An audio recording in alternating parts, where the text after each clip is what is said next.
Is everyone ready? You're okay. All right. So I am State Representative Melissa Sargent, and Senator Chris Larson and I are dividing our forces today. He's going to be in Milwaukee unveiling this bill. The two of us have worked on together to create a Freedom Succeed, a promise of a debt-free college for the people of the state of Wisconsin. We know through science and data, through lived experience, that a higher education provides students with the freedom and the opportunity to live a prosperous life. And in today's global economy, we need an educated workforce. That's really clear. A college degree is becoming a prerequisite in our competitive economy. And our young people are smart. I live with a number of these young people, and they understand this reality all too well. And they're willing to take on the workload of college. They're willing to work hard, and they're willing to play by the rules. And they're willing to take on the financial burdens associated with it. But it's too much.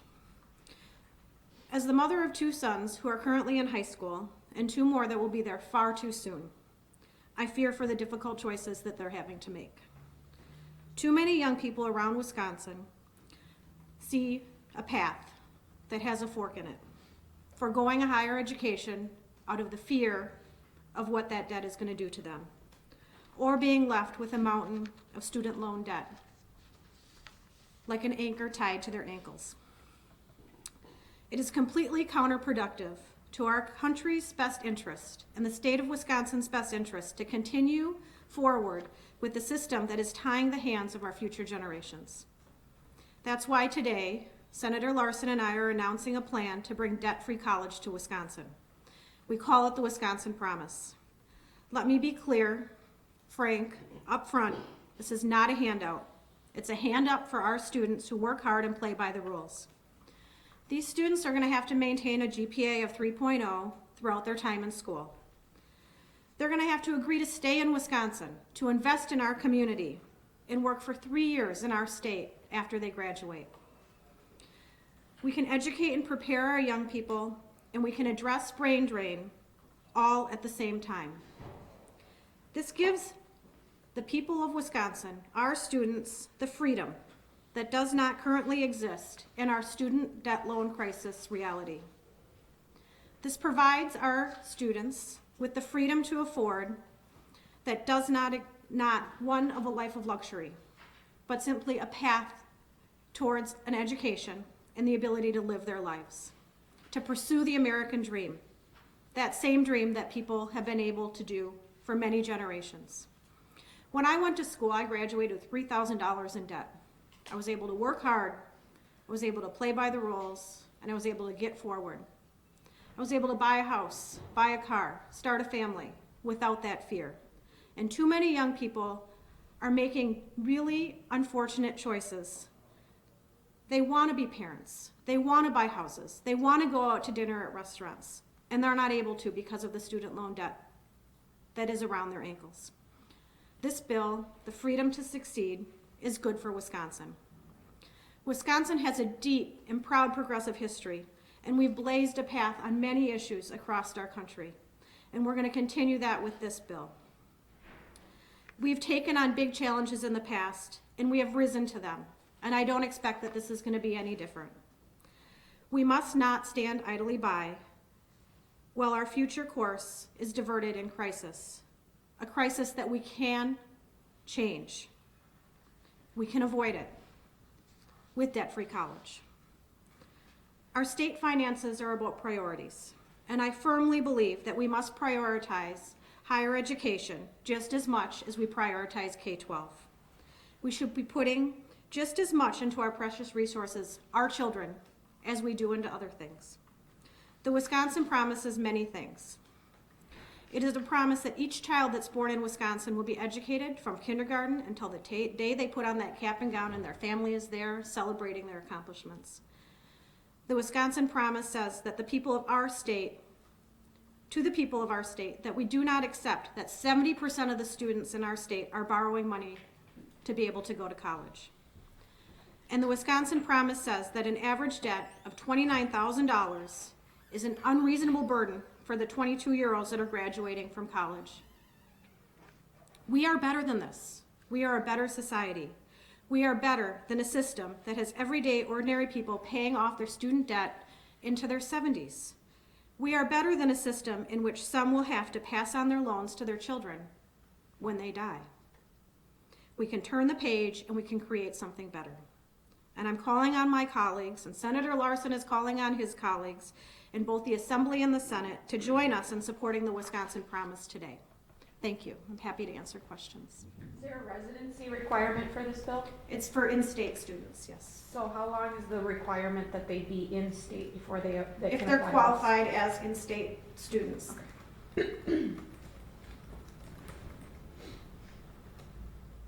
Is there a fiscal estimate to this bill? Not yet, we're waiting for that. There's been similar programs in Tennessee and Oregon, and I know that there has been other pieces of legislation that have been proposed in Wisconsin when it comes to technical colleges, as well as, you know, some of the bills that have been moving forward through the Assembly last week. Ultimately, a lot of that is nibbling around the edges. And this bill would be technical colleges, it would be four-year colleges, and it would be colleges that are provided by our sovereign nations as well. So the Tennessee Promise, those other programs, those work by paying everything other than what Pell pays for. Is that what this bill? This bill would include housing and books, as well as college tuition, living expenses for young folks. And I'm sorry if I missed a release for kind of the details of how it would work are laid out. So what exactly would the state be paying for in this? I mean, basically every cost other than what Pell funds, or? The cost will be calculated by using the median student income for our students, either through the tribal colleges, the tech colleges, or the UW system. And it would be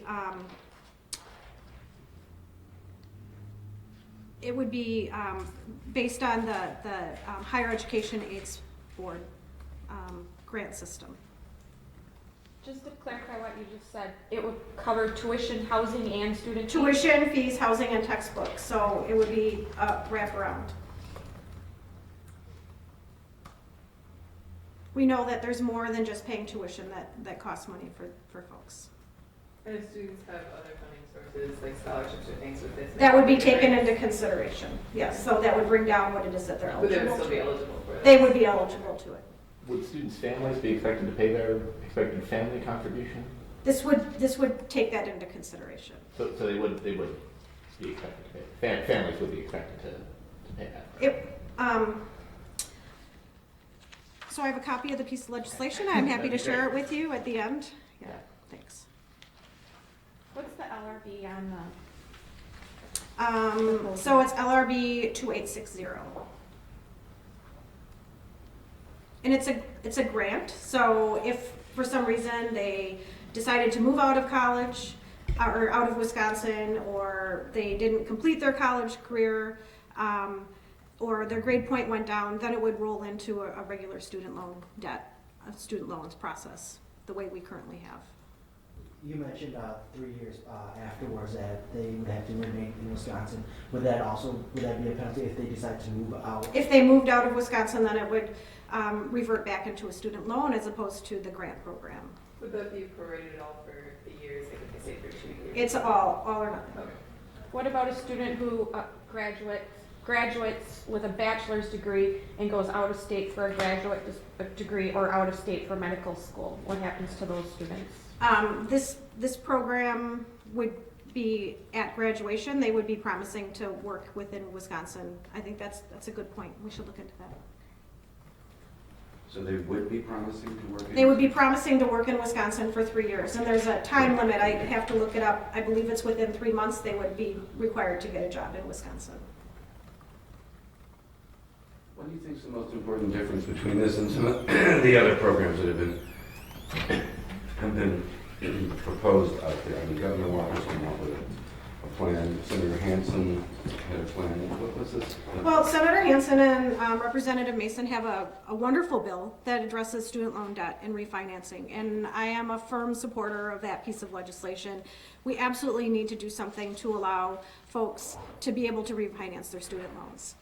This goes hand in glove with that piece of legislation. In my opinion, if you're addressing the student loan debt crisis and allowing people to refinance, that doesn't address the fact that college tuition and the cost of going forward with your higher education is spiraling out of control, and many people are not able to go to college despite the fact that they've worked very hard. So this actually provides a path.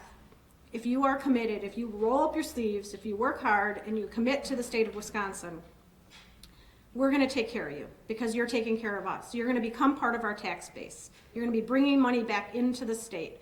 And ultimately, here in Wisconsin, we have prioritized corporations. We prioritized giving tax breaks to corporations as opposed to investing in our young people. And we've had billions of dollars move out of our state in those corporate giveaways. We could be promising our children a better path, and that's what this does. Republicans have a number of proposals that they're trying to address college affordability with. Why keep moving forward on individual Democratic proposals rather than trying to work with them on some of those?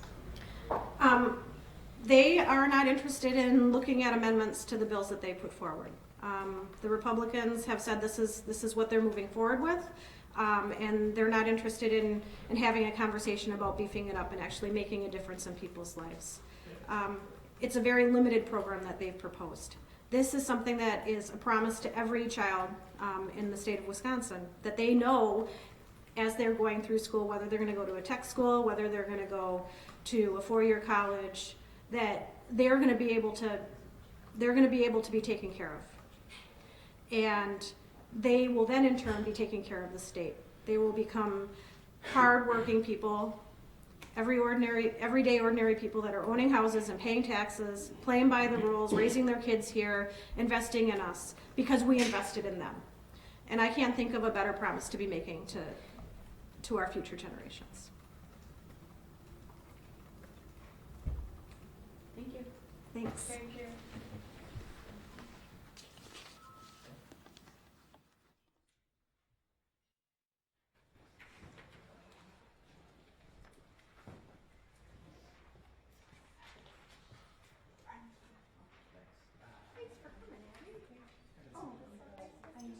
It's like last minute, like what you gonna do right on a Monday? Back to like, I saw your Facebook post, I'm like, you know what? School is like really kicking me out, you know? That'd be great, yeah.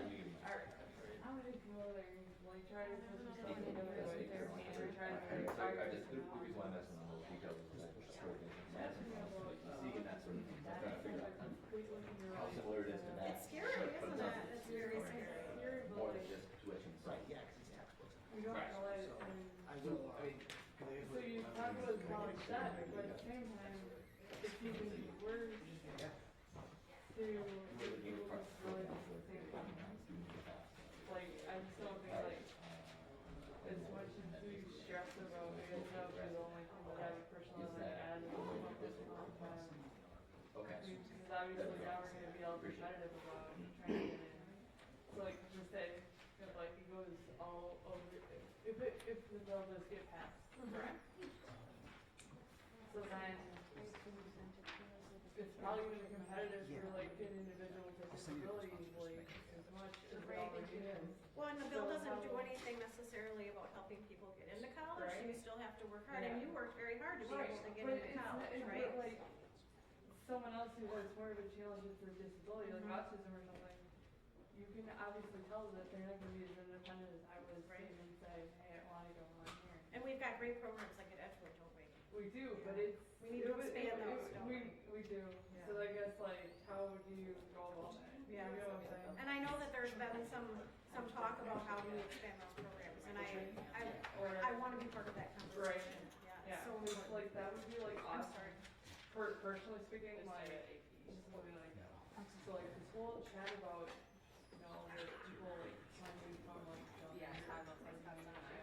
start following them on Twitter, you know, well, fine, but I'm like, so what about people with disabilities? And now I'm already start thinking that now about disabilities.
one this year. Couldn't They're get doing it enough next people? year. I don't know. I think they want to spend more time advertising it and building it up. Wow.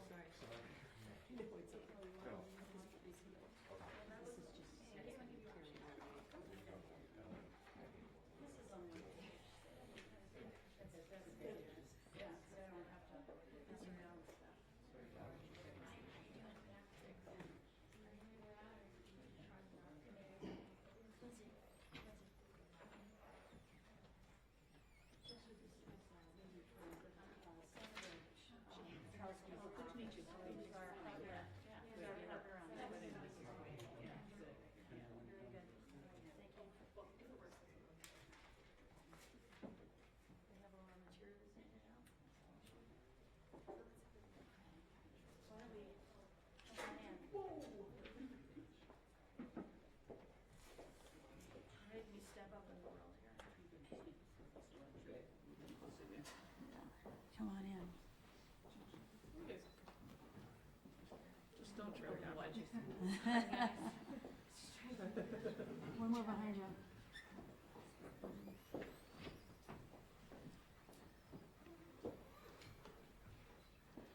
Well, good morning. Thank you all very much for being here this morning. I'm State Representative Joan Ballwig. I represent the 41st Assembly District that goes from Ripon on the eastern edge all the way to Wisconsin Dells and Lake Delton on the west.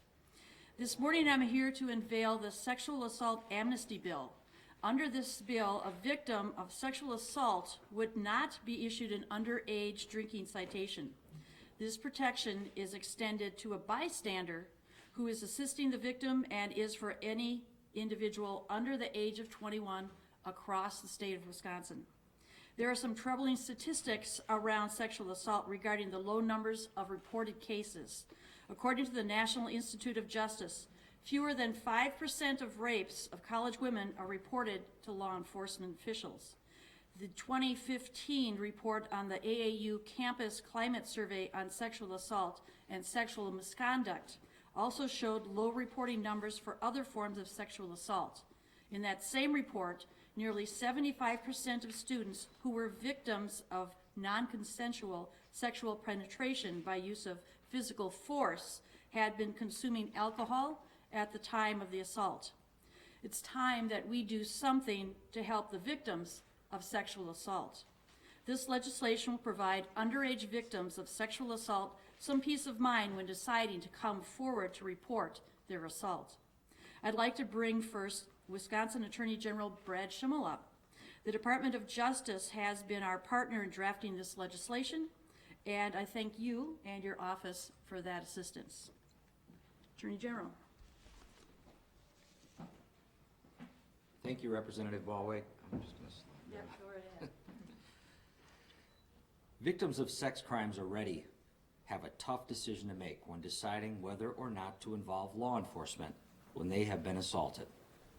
As a veteran prosecutor, I have seen time and time again how difficult it is for a victim of sexual violence to seek help from the criminal justice system.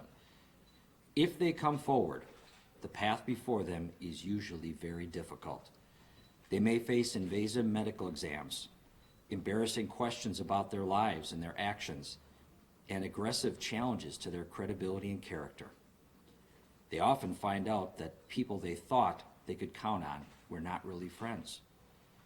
This Sexual Assault Amnesty Bill breaks down one barrier to reporting to law enforcement and seeking medical attention when an underage person falls victim to sexual assault or is assisting a friend who has been assaulted. This legislation recognizes head-on that perpetrators of sexual assault routinely use alcohol as a weapon to weaken the defenses of their victims. We all rely on victims of sexual assault to make reports to law enforcement. If they do not, perpetrators continue to assault and there will be more victims. Therefore, we must do what we can to reduce the barriers to reporting. This bill does just that by letting victims know that they do not need to worry about being cited for drinking or facing school discipline when they are trying to decide what to do when confronted with one of the most difficult circumstances a young person will ever face. From a practical standpoint, this is happening very much in the system already.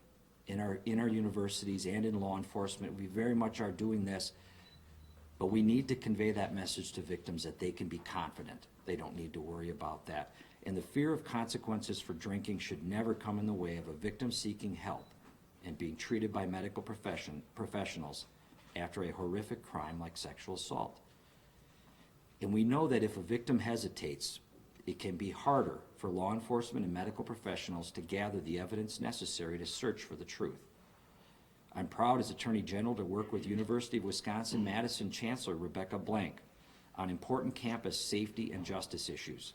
I look forward to a continued partnership with the Chancellor on many issues such as this. I'm also thrilled to see UW-Madison Assistant Police Chief Carrie Sasso is here along with some of her troops. They're here because they're on the victim's side and they support this. And also, the Wisconsin Coalition Against Sexual Assault's Director of Prevention, Kelly Molitke, is here today. Thank you both for your work to make sure our state is safer. This legislation has the support of educators, law enforcement, victim advocates, and a bipartisan group of state legislators because it is a common sense plan that will help give power back to victims who have experienced a tragic event and a loss of control to their offender. Thank you, Representative Ballweg and Senator Petrowski, for making this sexual assault amnesty bill a priority during this legislative session. Thank you, Brandon. Appreciate it. All right. Oh, thank you. Because the next speaker may need this too. There are provisions in this legislation that specifically address the University of Wisconsin system, and I'm happy to welcome Chancellor Rebecca Blank of UW-Madison now to discuss those. Thank you. I will use it. Good morning, everyone, and I want to start by thanking Representative Ballweg and Senator Petrowski for their work on this very, very important bill. Sexual assault concerns me deeply, not just as the leader of the University of Wisconsin campus here in Madison, but also as the mother of a college sophomore. The question that is in the mind of every parent when they drop their son or their daughter off at college is always, will they be safe here? Safety is a shared responsibility that we must all work on together. I'd like to acknowledge a few campus partners who are addressing the issue of sexual assault on our campus, including the UW Police Department, well represented here behind me, University Health Services, and the student organization PAVE. The Sexual Assault Amnesty Bill mirrors responsible action guidelines that we've implemented on our campus. How it works on campus is that in those cases where a student has been a victim of sexual assault and or violent crime while under the influence of alcohol, neither the Dean of Students, University Housing, nor the University of Wisconsin-Madison Police will pursue disciplinary actions against the student victim or against a witness for his or her improper alcohol consumption, such as underage drinking.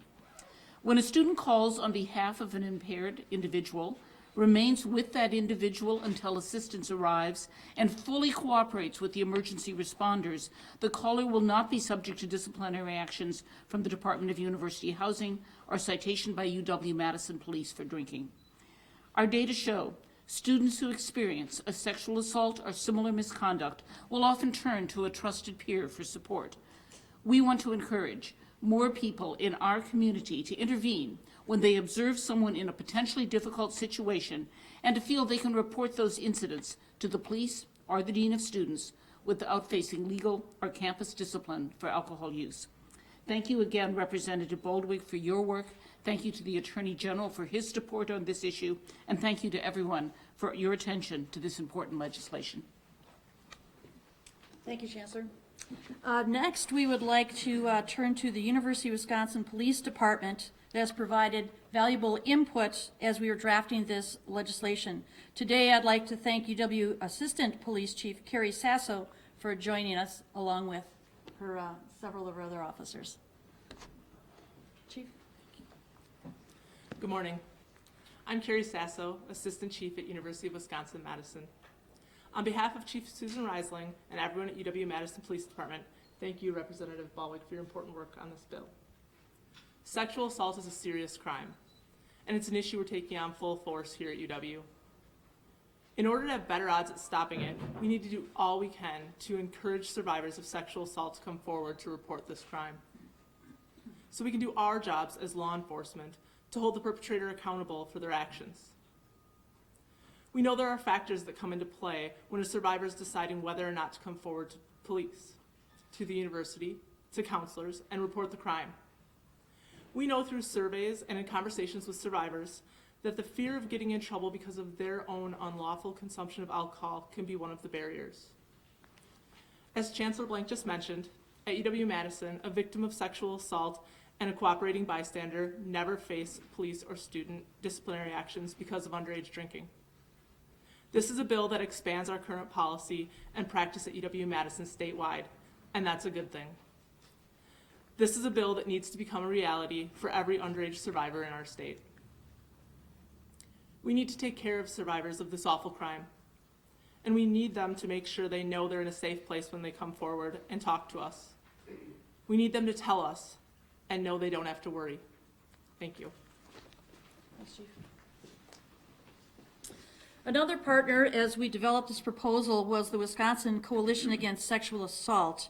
We have Kelly Molitke is with us today, and we'd like to pass the microphone off to her at this time. Kelly? Good morning. My name is Kelly Molitke, and I'm the Director of Prevention at the Wisconsin Coalition Against Sexual Assault, also known as WCASA. WCASA is a membership agency comprised of organizations and individuals working to end sexual violence in Wisconsin. Among these are the 51 sexual assault service provider agencies throughout the state that offer support, advocacy, and information to survivors and their families. WCASA supports the Sexual Assault Amnesty Act and thanks Representative Ballweg, Senator Petrowski, and the Attorney General Schimmel for their leadership on this important matter. 1 in 5 women is sexually assaulted while in college. Survivors face many barriers which contribute to low reporting rates for sexual assault, particularly on college campuses.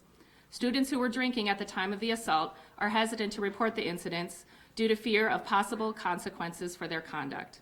Sexual assault is always the fault of the perpetrator, regardless of whether alcohol or other substances were involved in the crime.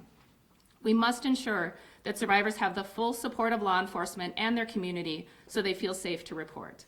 It is only through the courage of survivors coming forward to report these crimes that we can hold perpetrators accountable. WCASA appreciates that this bill not only removes a barrier to reporting for survivors, it sends the message that survivors are not to blame for the violence committed against them. Thank you. Thank you very much. Well, before we take any questions, I'd like to recognize some of our other partners in this. We have Mike Austin here with us, also with the Attorney General's Office and Department of Justice. Having their support on this legislation has been greatly appreciated.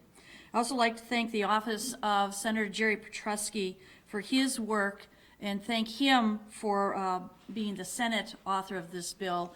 Senator Petrowski was unable to be with us today. So with that, I thank you all very much for being with us today. If there are any questions.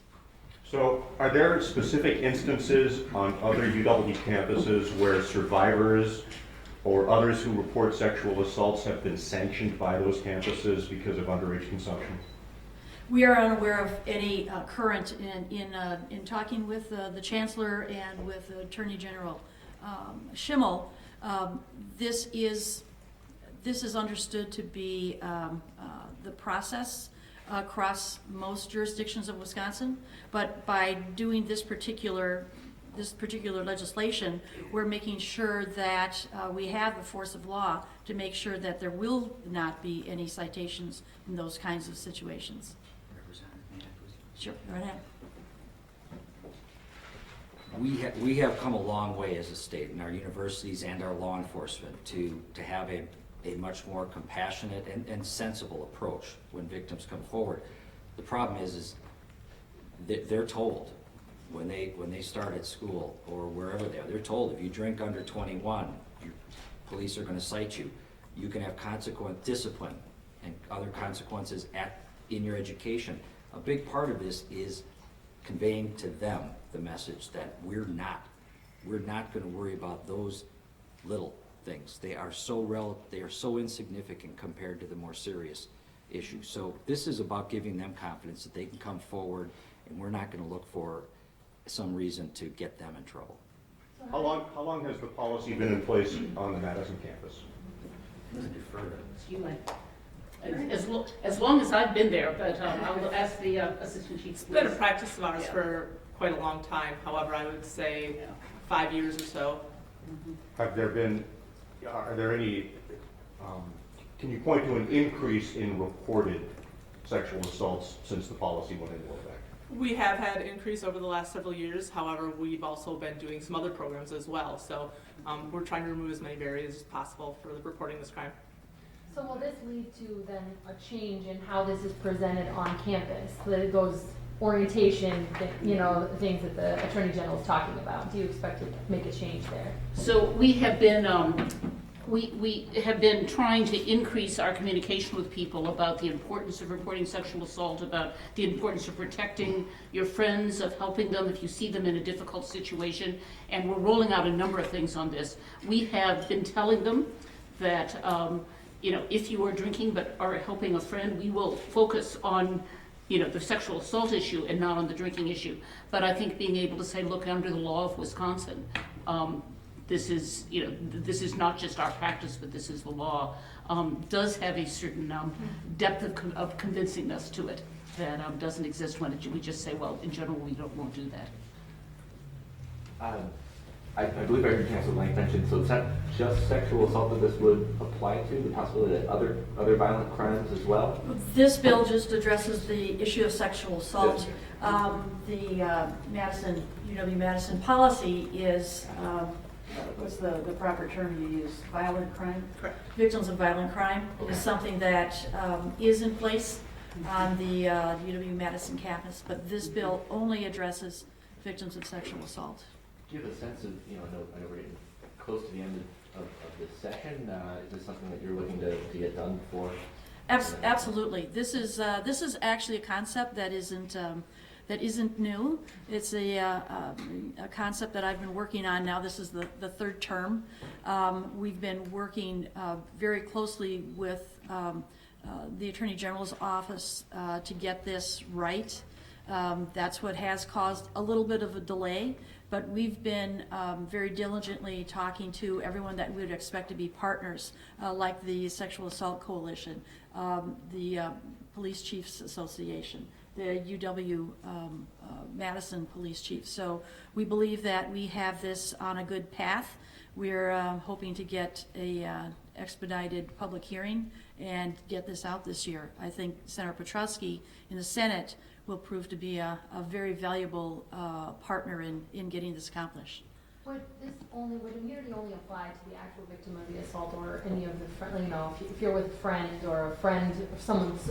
This is the victim and the bystander that is with them, assisting them throughout the process. So this is the person that helped them get to law enforcement, went with them to seek medical attention.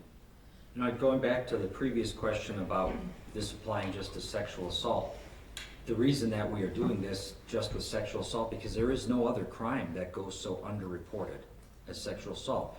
If you're burglarized, if your home is burglarized, or you're robbed in an alley, or whatever kind of crime, you call police and you say something. This crime goes underreported because there are so many psychological and emotional dynamics that go into it, and we're removing this barrier is an important piece to giving victims confidence that they'll find a system that's ready to listen to them.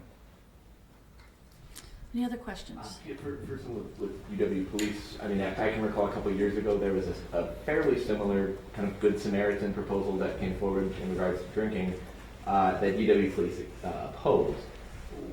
Is it, are you more willing to support this because it's more narrowly tailored to sexual assault reporting? Yeah, we're on board because this is such an underreported crime, and we really want to take care of the victims, and that's what this is about. All right, thank you, everyone. Thank you. Thank you. Thank you. Really appreciate it.